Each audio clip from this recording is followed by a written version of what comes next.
On ne badine pas avec l'amour, Sonia Mabrouk et Guy Savoy en savent quelque chose.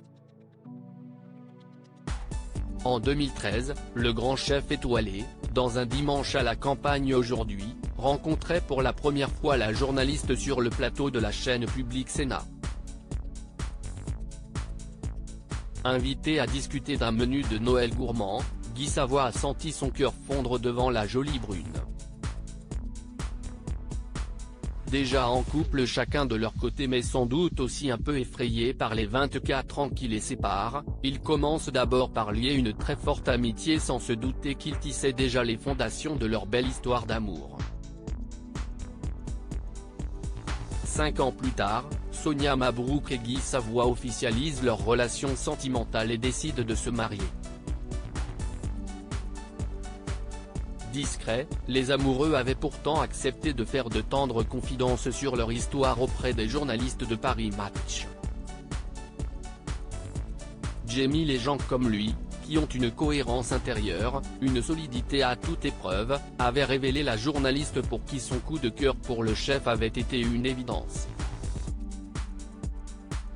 De son côté, le chef cuisinier qui possède 3 étoiles guide Michelin a confié, Sonia est belle et talentueuse, elle avance à grandes enjambées dans sa vie professionnelle.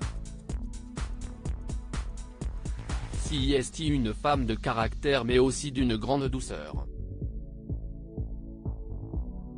Elle adore la gastronomie, pour moi, le contraire aurait évidemment été inconcevable. La petite souris dans Ratatouille. En 2021, la journaliste de 44 ans déclarait les secrets de leur quotidien au JDD.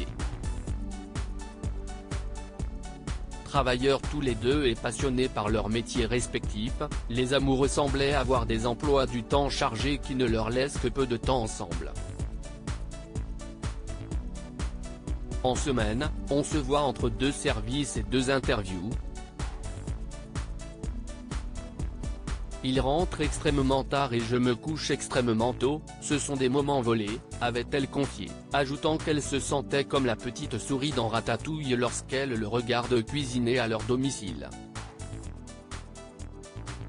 Ensemble, le couple a un ultime rêve qui leur permettrait d'unir leurs 2 talents pour la cuisine et l'écriture, écrire un livre, une sorte de tour de France pour raconter les villages et les marchés qui symbolisent notre gastronomie, confiait la journaliste à Gala.